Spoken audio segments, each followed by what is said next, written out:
Queridos irmãos, paz e alegria em nossos corações, sejamos todos bem-vindos à nossa casa.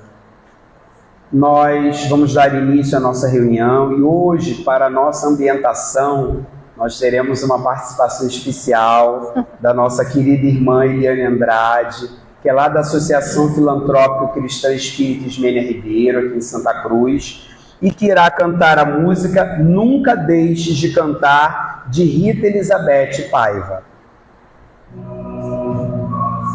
Meu amigo, por que estás tão triste? Vê quanta beleza nos traz a natureza. Meu amigo, medita e sentirás a voz que vem de longe, convidando-te a cantar.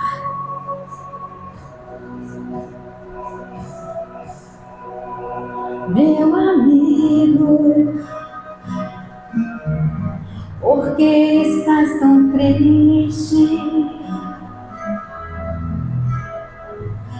Vê quanta beleza nos traz a natureza.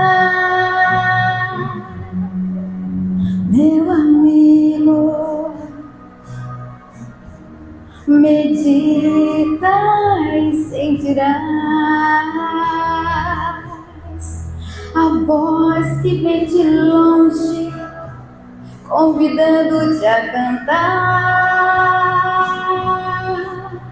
Amigo, nunca deixes de cantar, deixa essa emoção contagiar.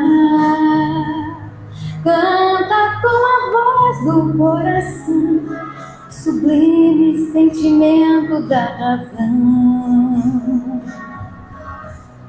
Amigo, nunca deixes de cantar, deixa essa emoção contagiar.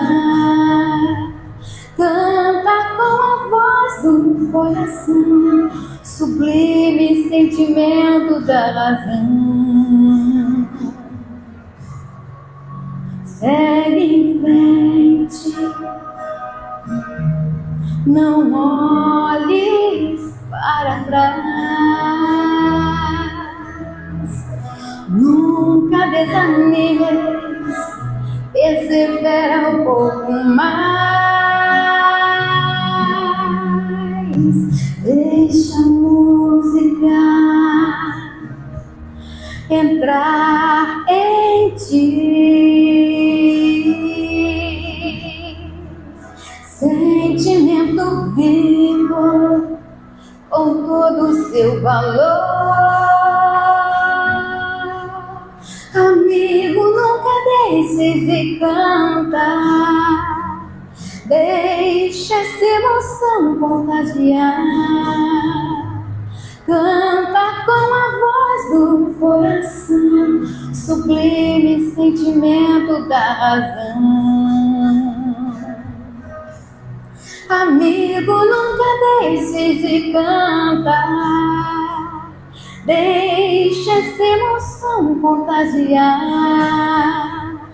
Canta com a voz do coração, sublime sentimento da razão.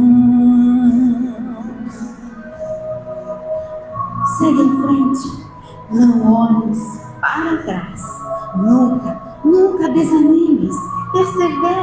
Persevera um pouco mais, deixa a música entrar em ti, sentimento vivo com todo o seu valor.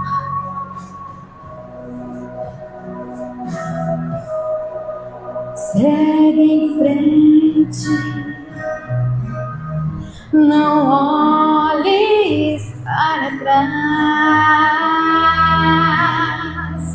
nunca desanimes, persevera um pouco mais, deixa a música entrar em ti, sentimento vivo com todo o seu valor. Amigo, Amigo, nunca deixes de cantar. Deixa essa emoção contagiar. Canta com a voz do coração, sublime sentimento da razão. Amigo, nunca deixes de cantar. Deixa essa emoção contagiar. Canta com a voz do coração, sublime sentimento da razão. Amigo, nunca deixes de cantar. Deixa essa emoção contagiar. Canta com a voz do coração, sublime sentimento da razão. Amado Mestre Jesus, com os corações, Senhor, envolvidos por essa doce, suave e bela melodia, nós queremos te agradecer, Senhor, pela oportunidade de estarmos reunidos em teu bendito nome,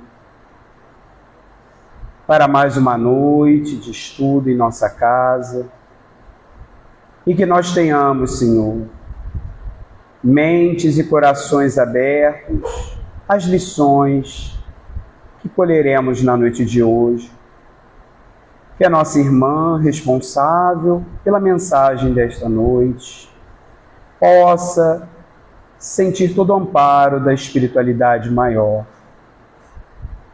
Obrigado, Senhor, por essa oportunidade bendita e que possamos aproveitar ao máximo esses momentos que passaremos na Tua presença, na Tua companhia.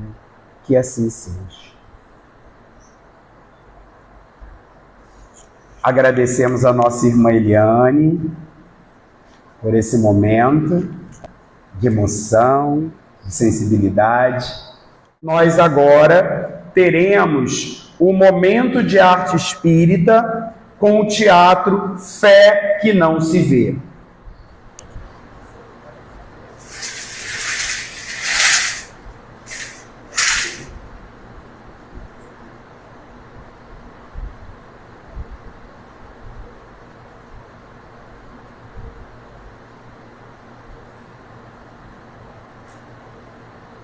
Oi, é aqui a sala de preparação para quimioterapia? É sim. Obrigado. É sua primeira vez? É, estou bem nervoso com essa situação. Se acalme, logo tudo passa. É só não perder a fé. Sabe, eu não entendo esse negócio de fé. As pessoas falam tanto, mas eu não vejo nada acontecendo. Mas será que fé é para ser vista?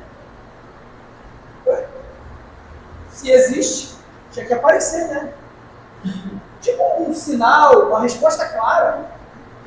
Você vê o vento? Não, Mas sabe que ele existe, não sabe? sei, o que sinto, né? Então, a fé é assim também. A gente não vê, mas sente. Mas e quando nada dá certo? Quando a vida complica tudo, como agora? É justamente aí que a fé entra. Não é acreditar só quando está tudo bem. É confiar mesmo quando parece que nada vai dar certo. Difícil isso. Muito. Fé não é facilidade, é escolha. Escolha?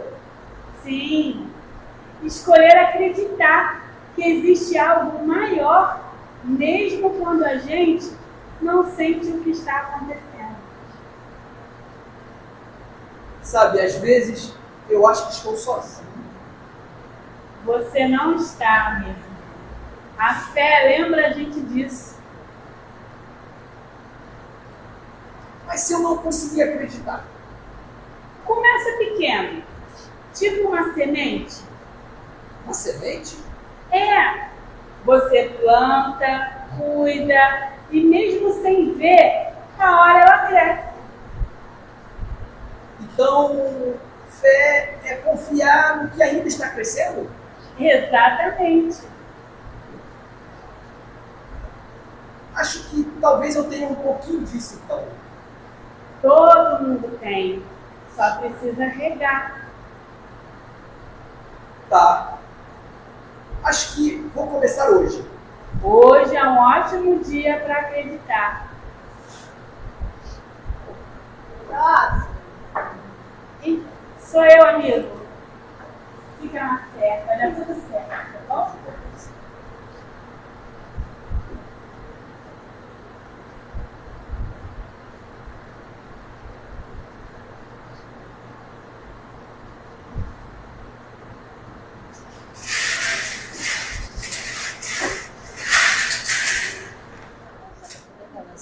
Nós agradecemos aos nossos artistas aqui da casa e agora nós partimos para o momento principal da nossa reunião pública, que é a palestra. E nós hoje estamos recebendo com alegria nossa irmã e amiga Terezinha Gagno, de lá da Associação Filantrópica Cristã Espírita Ismênia Ribeiro, que fica na Travessa Aurora, número 52, aqui em Santa Cruz. E nós estamos encerrando o segundo mês do projeto educativo doutrinário A Fé Ativa, Construindo uma Nova Era, ano 2. E hoje o tema será Fé. Queridos companheiros, que alegria estarmos juntos. Tudo bem com vocês? Ver esses rostinhos queridos, esse sorriso, né? Esse brilho no olhar. Isso tudo é muito bom, a gente se acolher com todo esse carinho. Essa casa aqui tem esse carinho para nos transmitir. Nem precisava fazer a palestra, né? Só a música e o teatro já falaram tudo sobre fé, né? Mas vamos tentar esmiuçar mais um pouquinho alguma coisa daquilo que a gente pesquisou. Quando fala palestrante, eu fico assustada, porque eu considero assim, palestrante de falta, né? Fala sem olhar, sem ler, aquele conhecimento nato, falava, né? Agora deve estar falando da espiritualidade.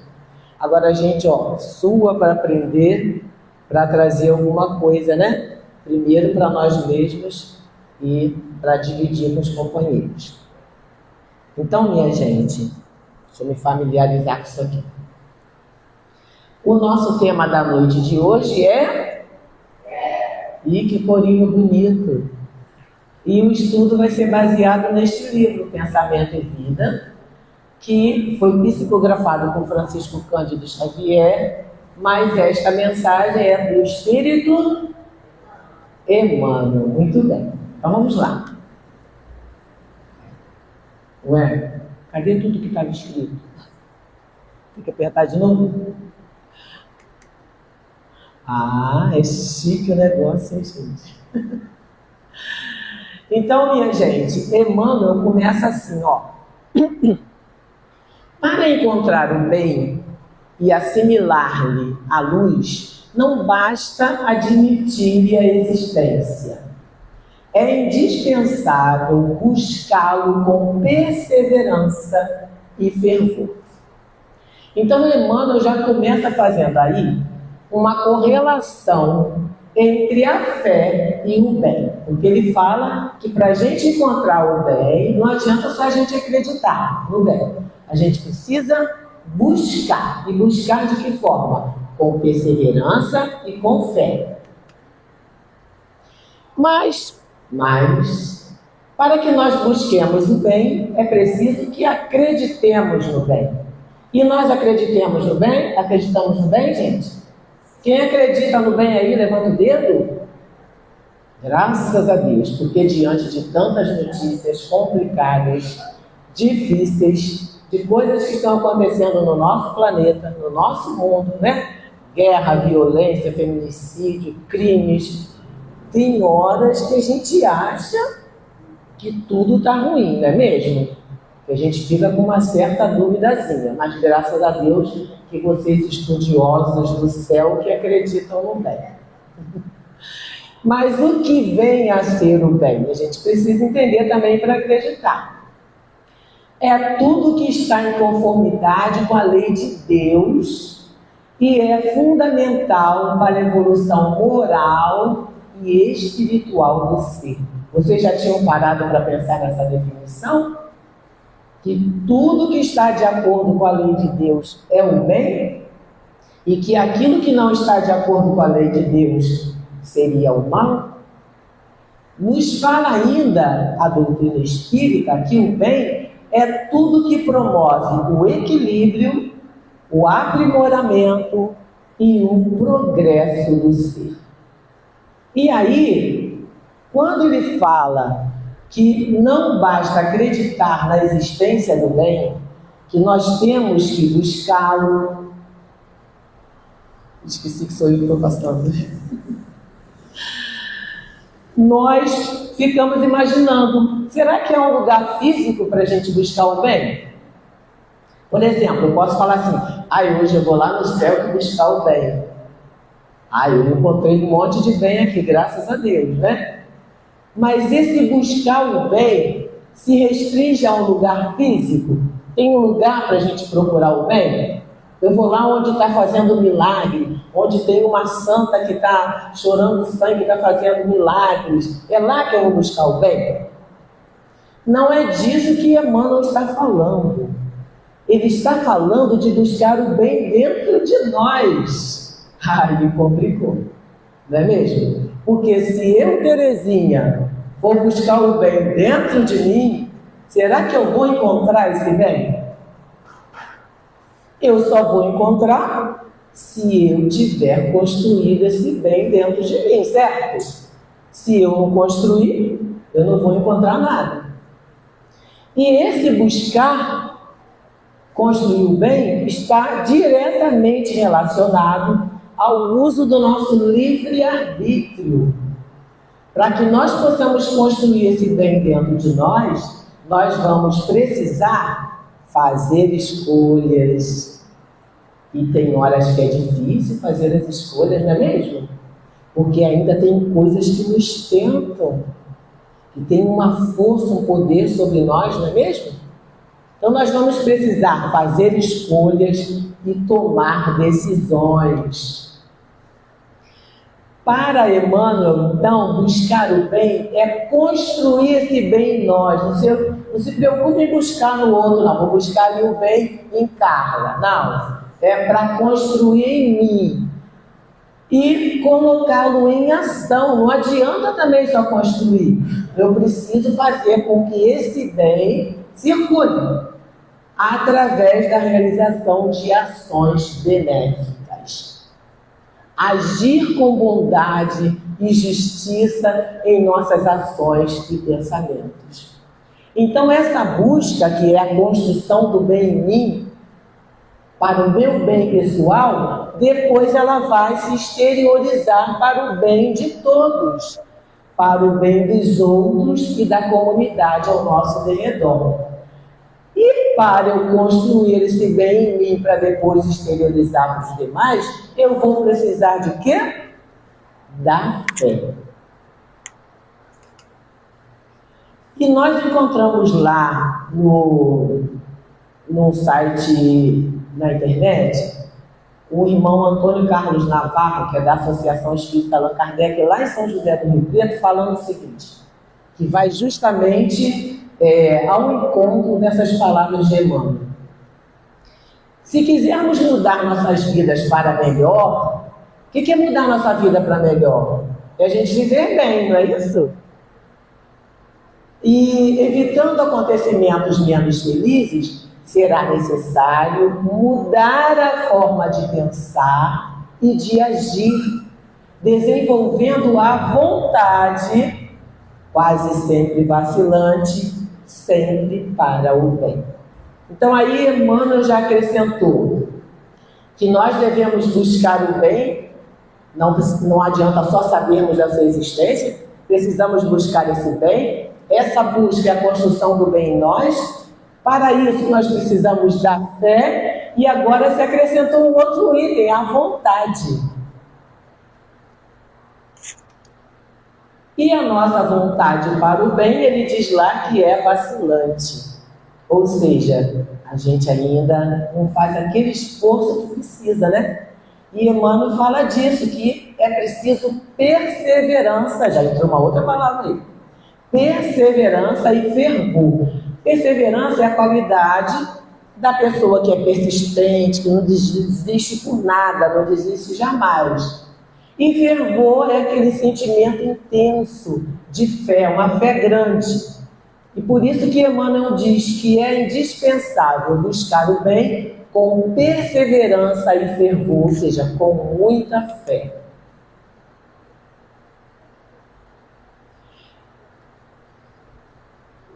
De novo? E é fácil a gente buscar o bem no sentido de interiorizar esse bem, de construir esse bem dentro de nós, sempre. A gente sabe que temos todas as nossas dificuldades. Portanto, nós precisamos dessa perseverança e dessa fé fervorosa. Então, a gente observa que fé e perseverança estão intimamente ligados nessa construção do bem em nós. Buscar uma coisa com perseverança significa manter firme a fé, a certeza de que, empregando o esforço, surge um outro item, uma outra necessidade. Fazendo o que é preciso, o que é necessário, você vai conseguir, mesmo diante de dificuldades e de provações. Então, a gente, abordando assim um aspecto físico, vamos pensar numa prova. Eu vou fazer uma prova para passar num concurso. Eu quero passar num concurso. E eu vou fazer essa prova. Aí, eu preciso da fé humana, que é aquela fé em mim mesmo, nas minhas capacidades. Mas eu só vou ter fé em mim mesmo se eu fizer o que é preciso. Se eu estudar, se eu me preparar. Caso contrário, como é que eu vou acreditar que eu vou conseguir fazer as questões, gente, se eu não estudei? Eu me lembro de um amigo que eu tinha quando estudei no Barão do Rio Branco, a gente conversando sobre a prova, sempre a gente conversava antes, né? Tu estudou aquela parte assim, assim? Estudou isso assim, assim, que vai cair? Aí ele falava assim, eu tenho fé em Deus que vou passar. Ficou reprovado. Tadinho. A gente não desejou, mas é a consequência, não é? Então, se eu não me preparo, se eu não estudo, eu vou ter fé em mim? Eu vou ter confiança nas minhas capacidades? Então, eu vou precisar, né, para buscar o que eu quero, dessa fé física, dessa fé humana, que Kardec chama, mas vou precisar também da fé espiritual.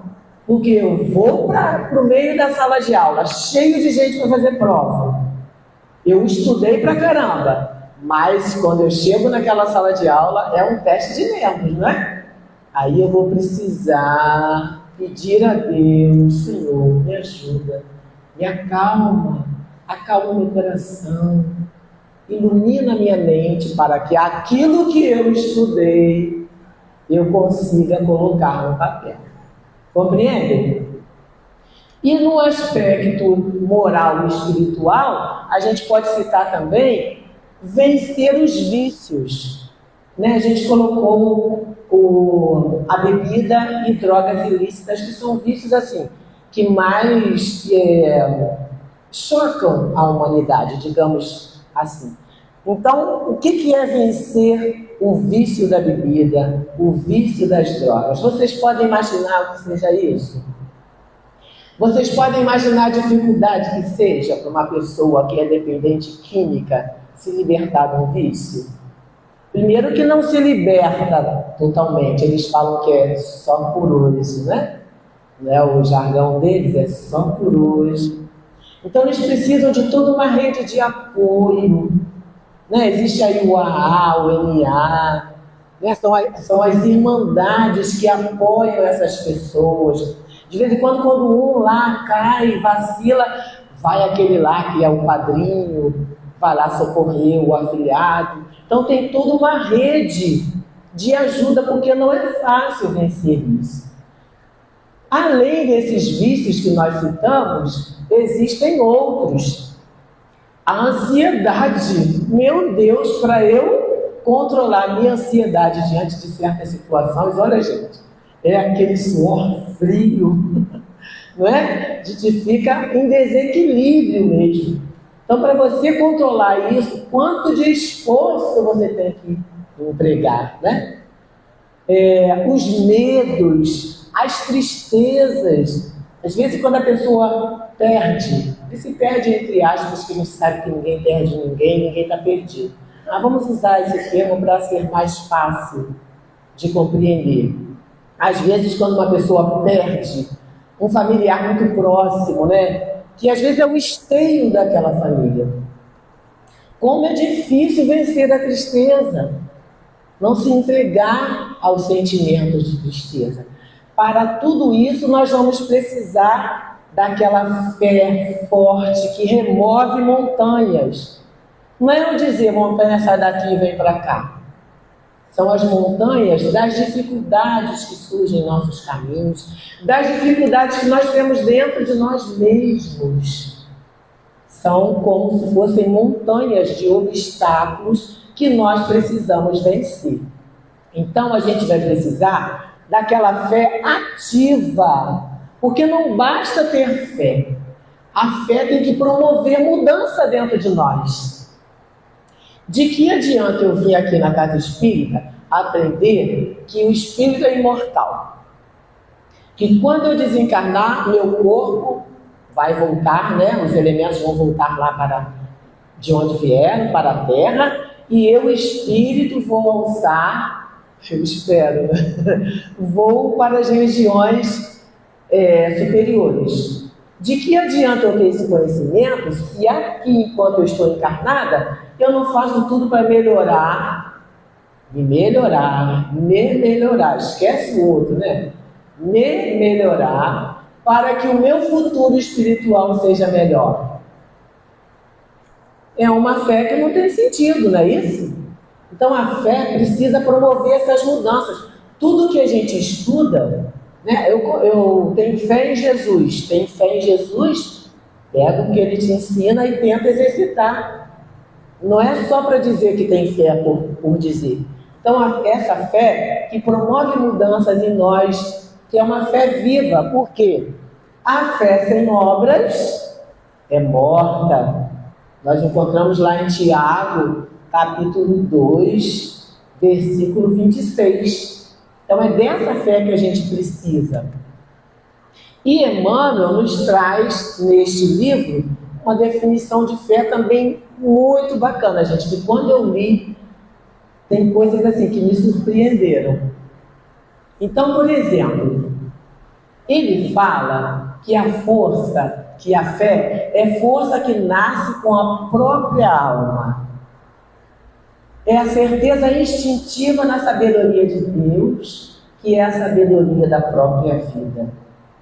Então, a gente foi criado por Deus, certo? Se nós fomos criados por Deus, nós temos intuitivamente a crença, a fé dentro de nós na existência de Deus e na sua sabedoria. Foi Ele que nos criou, nós viemos dele. É como uma criança. A mãe carrega a criança 9 meses no seu ventre, via de regra, né? Aquela criança nasce. Aí tem um monte de gente falando no ambiente.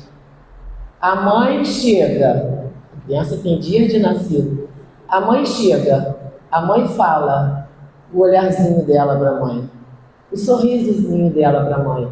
Ela identifica a voz da mãe. Ela sabe diferenciar naquele monte de vozes de pessoas falando a voz da sua mãe. Ela saiu dali de dentro. O mesmo acontece conosco. Nós fomos criados por Deus. A gente veio das mãos dele. Então nós temos essa fé intuitiva da existência de Deus, da sua sabedoria. E Emmanuel continua dizendo que a fé palpita em todos os seres. Uma coisa que às vezes a gente não presta atenção. A fé palpita em todos os seres, vibra em todas as coisas, porque tudo foi criado por Deus, exceto o mal, né? Mostra-se no cristal fraturado que se recompõe, revela-se na árvore decepada que se refaz. E a coisa mais interessante que eu achei foi esse último parágrafo, que Emmanuel diz assim: a simples refeição é para o homem espontâneo ato de fé. Eu nunca tinha parado para pensar nisso. Vocês já? Que a refeição é um ato de fé?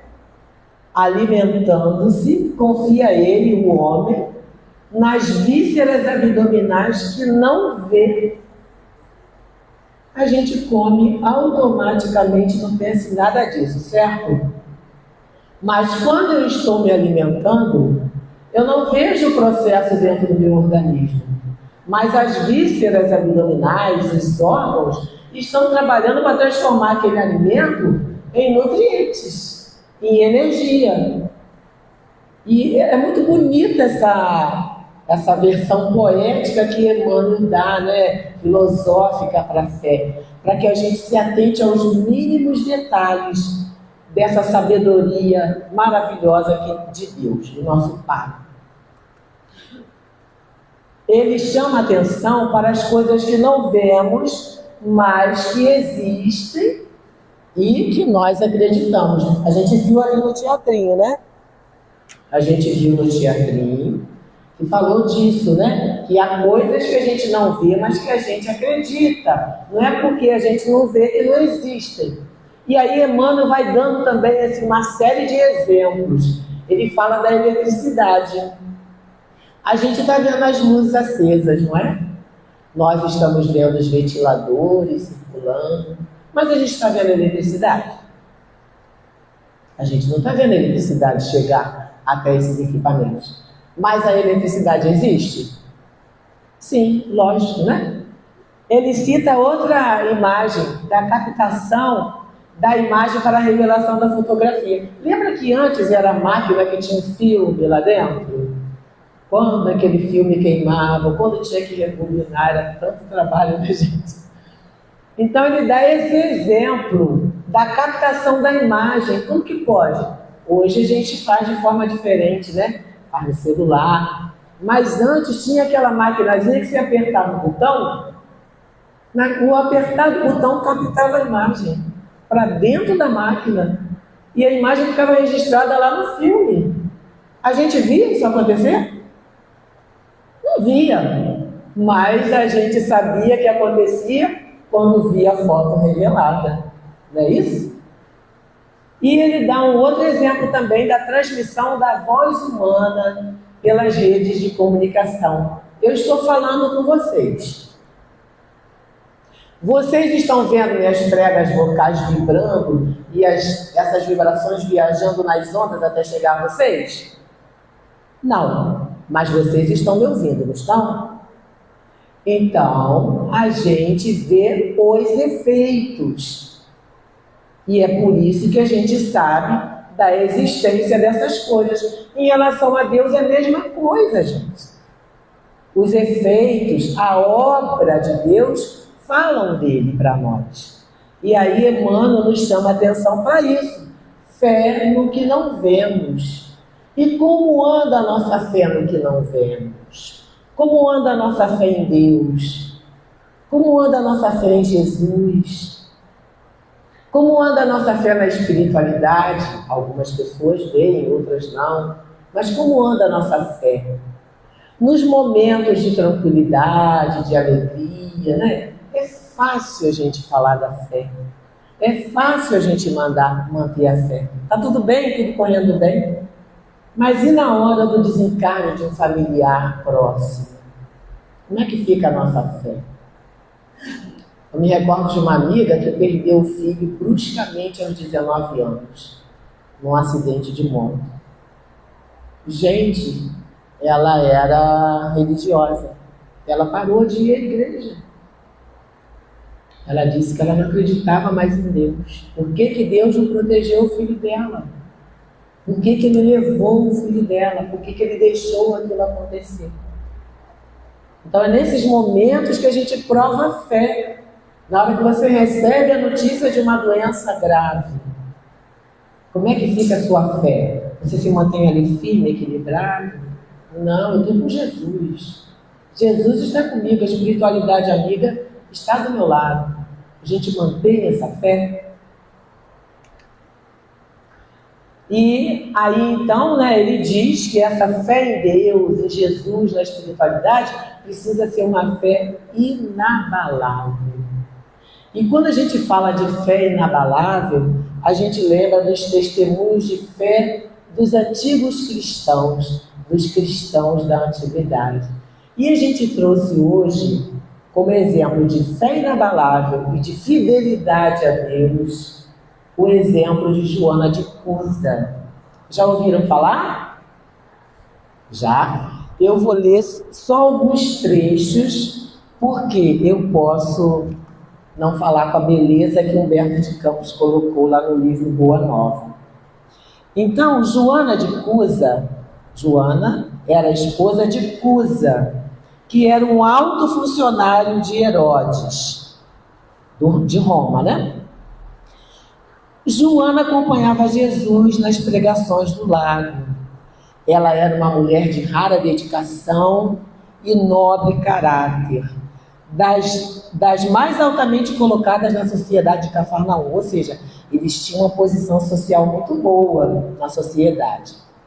Joana possuía a verdadeira fé, mas só que ela estava extremamente amargurada porque o seu companheiro não aceitava o Evangelho de Jesus, não aceitava o cristianismo, não aceitava os ensinamentos de Jesus. E aí então ela foi até a casa de Simão procurar Jesus e expor as suas contrariedades, seus padecimentos. Aí ela fala com Jesus de tudo aquilo que estava incomodando a ela. Jesus fala assim para ela, Jesus fala assim para ela: teu esposo não te compreende, alma sensível? Compreender-te-á um dia. É leviano e indiferente? Ama-o mesmo assim. Não te acharias ligada a ele se não houvesse para isso razão justa. Servindo com amorosa dedicação, estarás cumprindo a vontade de Deus. Aí Joana falou assim: mas mestre, a vossa palavra me alivia o espírito atormentado. No entanto, eu sinto dificuldade extrema para o entendimento recíproco no ambiente do meu lar. Não julgais acertado, ela perguntou para Jesus, que eu lute por impor os vossos princípios? Ela queria saber de Jesus se não era certo ela impor os princípios dela para o esposo, porque ele não aceitava os princípios cristãos. Agindo assim, não estarei reformando meu esposo para o céu, para o vosso reino? Jesus sorriu serenamente e respondeu: o pai não impõe a reforma dos seus filhos, Joana. Ser fiel a Deus, amando teu companheiro do mundo, como se fora teu próprio filho. Não percas tempo em discutir o que não seja razoável. Deus não trava contendas com as suas criaturas e trabalha em silêncio por toda a criação. Volta ao teu lar e ama o teu companheiro como o material divino que o céu colocou em tuas mãos, para que talhes uma obra de vida, sabedoria e amor. Vai, filha, ser fiel. Desde esse dia, Joana, tocada pelas palavras do mestre, procurou esquecer todos aqueles problemas, aquelas características inferiores do seu companheiro, para observar somente o que ele possuía de bom. Mais tarde, o céu lhe enviou um filhinho. Ela teve um filho que veio duplicar os seus trabalhos. Mas ela, sem olvidar as recomendações de fidelidade que Jesus havia lhe feito, transformava suas dores num hino de triunfo silencioso a cada dia. Aí então os anos se passaram e, como seu esposo adoecera, ele desencarnou. E quando ele desencarnou, Joana ficou numa situação muito difícil. Eles tinham uma situação boa na sociedade. E aí ela foi buscar serviço. Ocupou-se com os mais subalternos afazeres domésticos para que seu filhinho tivesse pão à mesa. Ela começou a trabalhar. E aí, no ano de 68, quando as perseguições ao cristianismo estavam muito intensas, vamos encontrar num dos espetáculos sucessivos do circo, lembram que os cristãos eram sacrificados no circo? Vamos encontrar uma velha discípula do Senhor, amarrada ao poste do martírio, ao lado de um homem novo que era o seu filho. Era Joana e o filho dela, que haviam sido capturados, porque os cristãos eram perseguidos, e estavam amarrados num poste para serem sacrificados. E aí o executor das ordens lá de Herodes falou: abjura! Mas a discípula contemplou o céu sem uma palavra de queixa. Então o açoite, o chicote, vibrou no seu filho, porque para punir Joana, eles começavam a punir o seu filho. E aí o menino, que sofreu aquela chicotada, sofrendo dores, fala: abjura, abjura por mim que sou teu filho. E aí, pela primeira vez, dos olhos de Joana, corre a fonte abundante de lágrimas. As rogativas do filho são espadas de angústia que lhe retalham o coração. E ele continua gritando: abjura, abjura, mãe. Joana ouve aqueles gritos, recorda a sua existência inteira e fala: cala-te, meu filho. Jesus era puro e não desdenhou o sacrifício. Saibamos sofrer na hora dolorosa, porque acima de todas as felicidades transitórias do mundo, é preciso ser fiel a Deus. E aí os verdugos, então, começaram a incendiar o corpo dela e o corpo do filho, e Joana se manteve serena. Aí um deles, um dos verdugos, se dirigindo a ela, com deboche, falou: o teu Cristo soube apenas ensinar-te a morrer? E Joana, então, concentrando toda a sua capacidade de resistência naquele momento, fala para ele: não apenas a morrer, mas também a vos amar. E neste momento, ela sentiu uma mão em seu ombro. Era o Mestre Jesus que lhe tocava suavemente os ombros. E lhe escutou a voz carinhosa e inesquecível: Joana, tem bom ânimo, vem, eu estou aqui. Aí, diante de um exemplo desse, a gente fica pensando, hoje, quais são os sacrifícios que são pedidos para nós cristãos? São sacrifícios como esses? Às vezes é só para dar um estudo. Às vezes é só para cantar. Às vezes é só para controlar a imagem e o som. A gente não tem mais aqueles sacrifícios que os cristãos tinham. Mas a nossa fé ainda não é aquela fé inabalável que os antigos cristãos tinham, não é? E quando a gente fala de fé inabalável, o que a gente pensa de imediato? Em Allan Kardec, Que Allan Kardec que diz que a fé inabalável é aquela que pode encarar frente a frente a razão em todas as épocas da humanidade. Que homem corajoso, hein? Em todas as épocas da humanidade.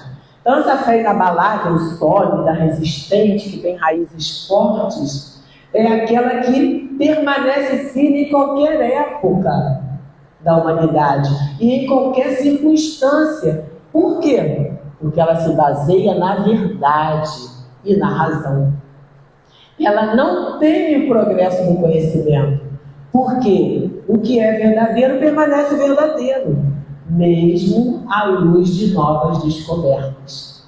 Então, passe o tempo que passar, a fé espírita será essa fé inabalável, porque ela se baseia na verdade e na razão.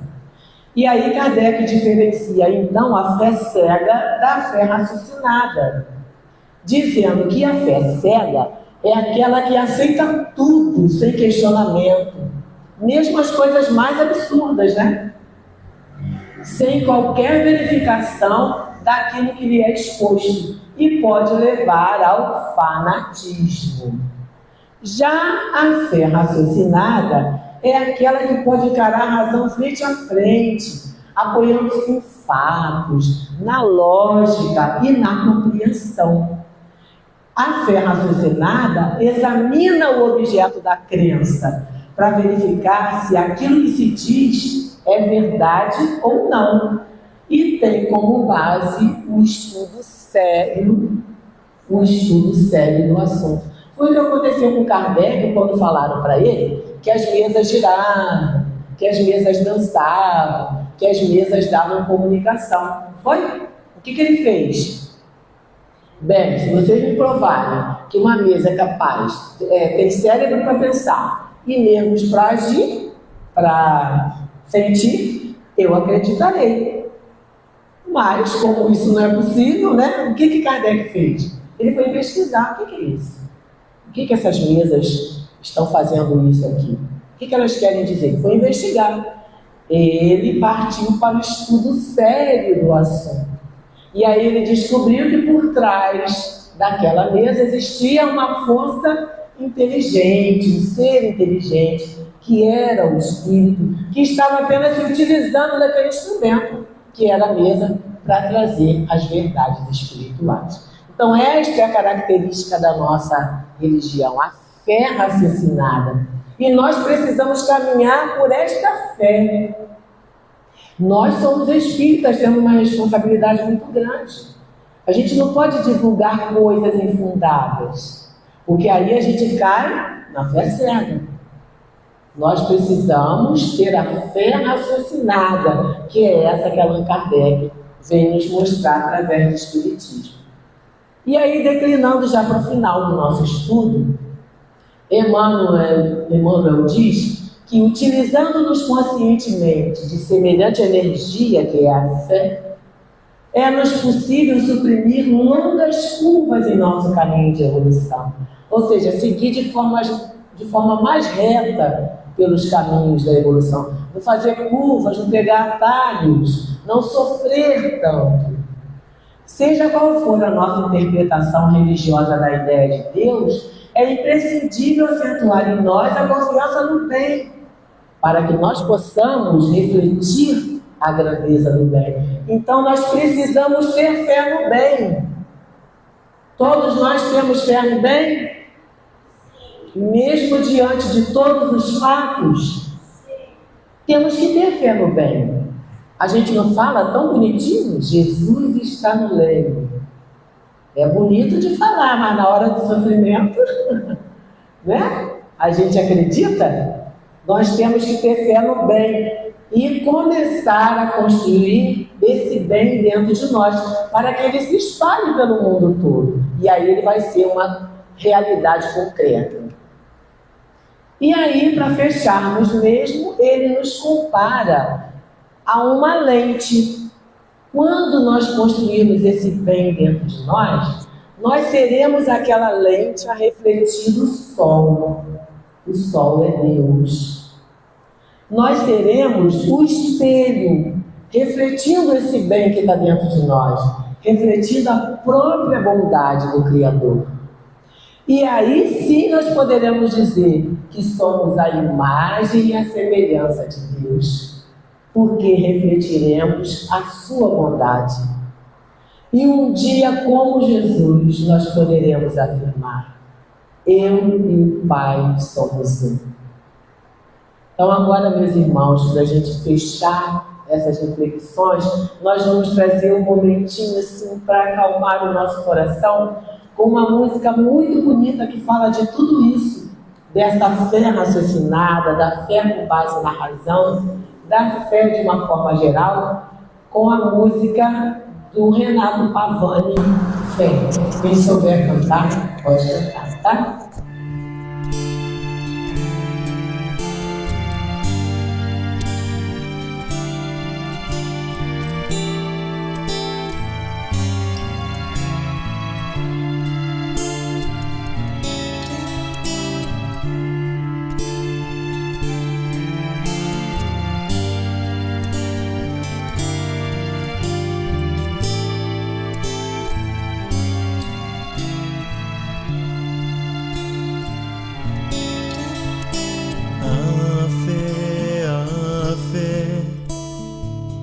Sem o crivo da razão, é fé cega, é negação da perfeita razão de Deus. E Deus que é amor com potencial nos criou então, para que diante da dor não duvidássemos de nós mesmos. Pois tudo passa quando confiamos em Deus. Tudo passa, tudo passa quando confiamos em Deus. Tudo passa quando confiamos em Deus. Tudo passa, tudo passa.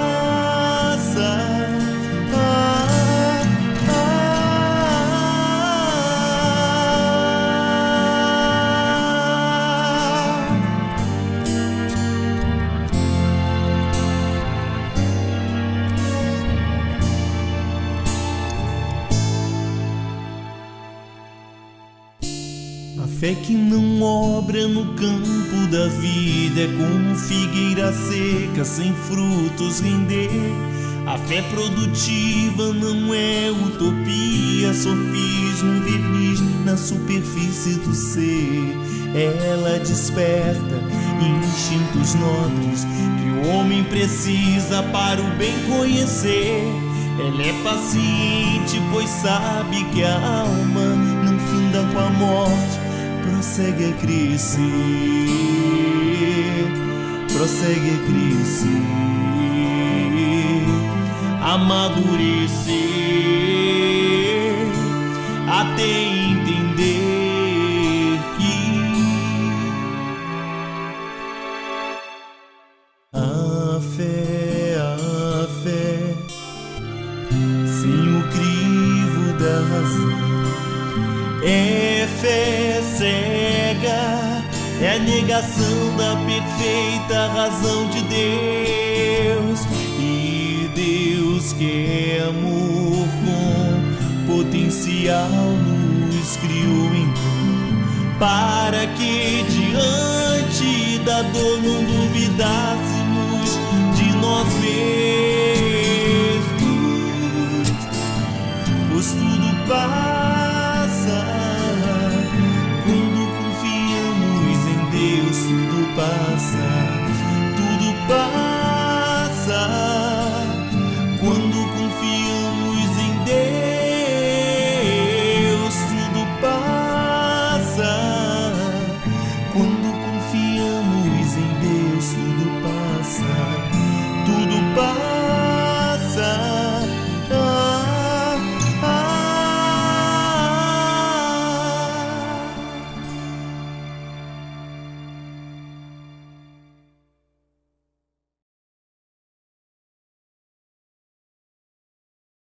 Meus queridos, muito obrigada por me ouvirem. Nós vamos deixar essa fé morrer e temos a certeza que tudo passa quando confiamos em Deus. Muito obrigada. Nós agradecemos a nossa irmã, amiga Terezinha, por essa mensagem de fé na noite de hoje e rogamos a Jesus que a ampare na continuidade das suas tarefas na seara do Cristo. Amado Mestre Jesus, Divino Pastor de nossas almas, Nesse momento, Senhor, através dos benfeitores espirituais da nossa casa, que possam ser derramada uma chuva de bênçãos sobre cada um de nós, encarnados ou desencarnados, fluidos salutares que nos auxiliem no nosso refazimento, não apenas físico, orgânico, mas também, Senhor, psicológico, emocional, moral e espiritual. Que saiamos daqui, Senhor, fortalecidos na nossa fé e com um firme propósito de renovação de pensamentos, sentimentos, atitudes, a nos auxiliarem no novo caminhar em nossa existência. Queremos te agradecer, Senhor, por todas as bênçãos recebidas na noite de hoje e te rogamos que possa nos acompanhar no retorno até o nosso destino. Graças a ti, Senhor. Que assim seja. Queridos irmãos, que Jesus nos abençoe e ampare e que possamos seguir em paz. E até a próxima semana.